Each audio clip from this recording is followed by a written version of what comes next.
Okay, so here's our second example. And again, on Friday, we didn't get to the angle of twist part.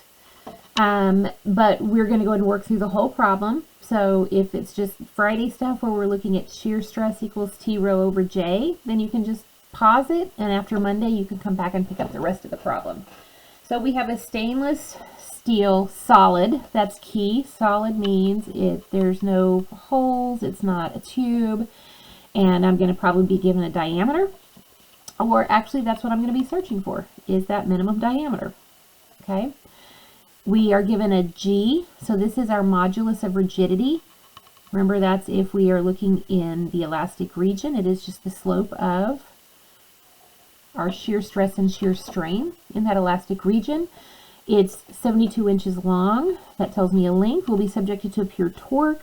Okay, so again, we've gone through the analysis, the static equilibrium analysis, and we figured out that in this part of the shaft, we have an internal resisting, or we have a torque of 900 pound-inches.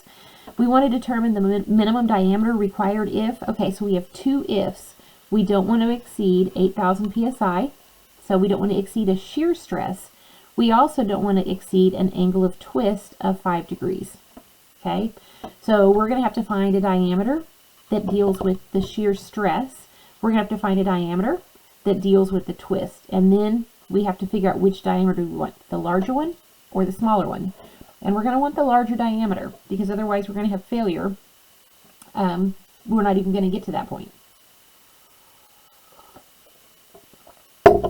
And then it says go back and report the maximum shear stress using that diameter.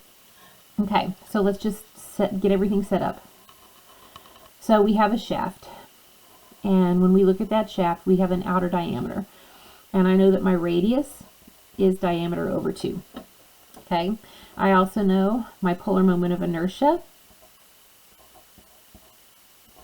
is pi over 2 radius outer to the 4th. Okay, I've been given G, 12,500 KSI, kip per inch squared. I've been given length, 72 inches. I've been given a torque, 900 pound-inches. Okay, I can already see a little bit of an issue. Okay, so, do we go back and call this one pounds, or do we convert this one to kips? Let's just 0.9 kip inches. So now I'm incorrect. Oh, sorry, you all can't see. So my shear modulus is KSI, my length is inches, my torque was pound inches, but I'm going to have a units issue, so we're going to call our torque 0.9 kip inches. We have our length in inches. We have our shear modulus in kip and inches, and we have that our yield stress, our allowable stress, has to be equal to or smaller than 8,000 psi. So that's going to be our allowable. And again, units, 1, 2, 3. So this equals 8 ksi. That's my allowable. Okay. I have an angle of twist. So my angle of twist can't be greater than 5 degrees. We're going to have a units issue because we need to be in radians. So to get to radians, I have to get the degrees out, pi on top. And again, if I have a circle, it's going to be 180 degrees. It's going to be pi. So I have to figure out this ratio. So if we have 5 degrees divided by degrees, we get it into radians. Okay, so that's what I'm given. So the first thing I'm going to do is minimum diameter shear stress. That's my radius at the maximum. That's on the outside. So we have 8 KSI, 8 kip per inches squared equals torque, 0.9 kip inches. Length, I'm going into my change in length axial. Radius, we don't know that, so we're going to call that, just call that radius outer, divided by pi over 2, radius outer to the 4th, goes away, goes down to the 3rd, but I need to isolate this, so we're going to do algebra over and over. So we have pi over 2, radius outer to the 3rd, equals 0.9 divided by 8. Okay, multiply by the reciprocal, and I get r to the third equals 0.9 divided by 8 times 2 divided by pi. And I know my units are correct because I set them up in my givens correctly. So 0.9 times 2 divided by 8 divided by pi, and I get r cubed equals 7.16197 times 10 to the negative 2 inches cubed.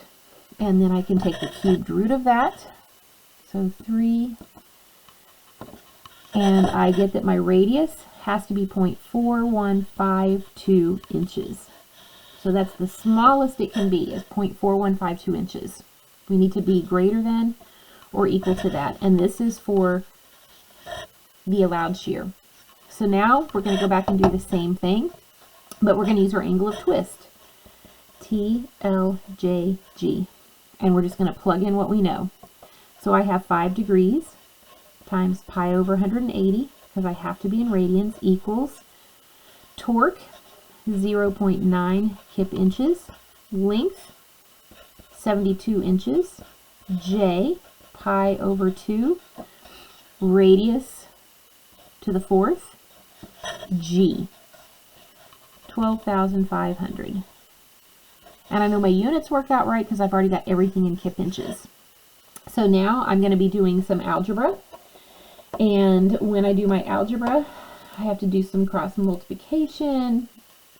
And we want to isolate the r, bring all of this over here. So I'm going to have r to the fourth equals, and I'm going to bring that over. So I'm going to have 0.9 times 72, okay, divided by pi over 2, divided by 12,500, okay, and then multiply 180 over pi, and the 5's on the bottom.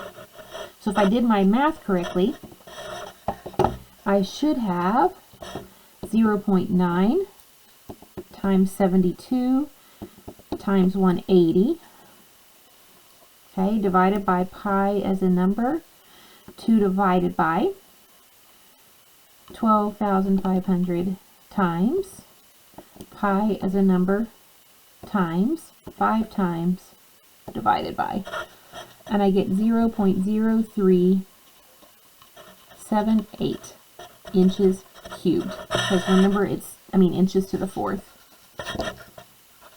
So now I have to take the fourth root, so 4, and I get that my radius needs to be 0.44 inches. So which one is limiting? Which one is going to have the bigger cross-sectional area, the bigger radius? Okay, we have to go with this. If I went with this, it's not going to be big enough. So I have to go with that larger radius. So now that we have our radius, okay,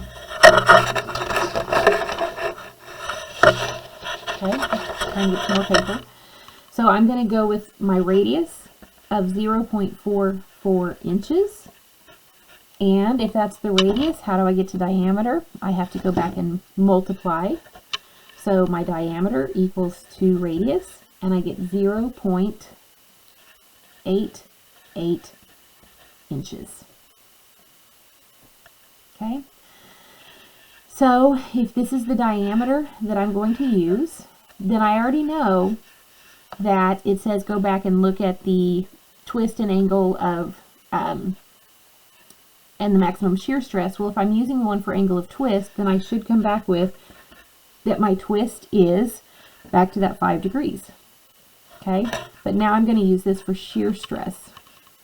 T rho over J, 0.9 kip inches. Okay, rho is radius, so 0.88 divided by 2. And then I have pi over 2, 0.88 divided by 2, all of that to the fourth.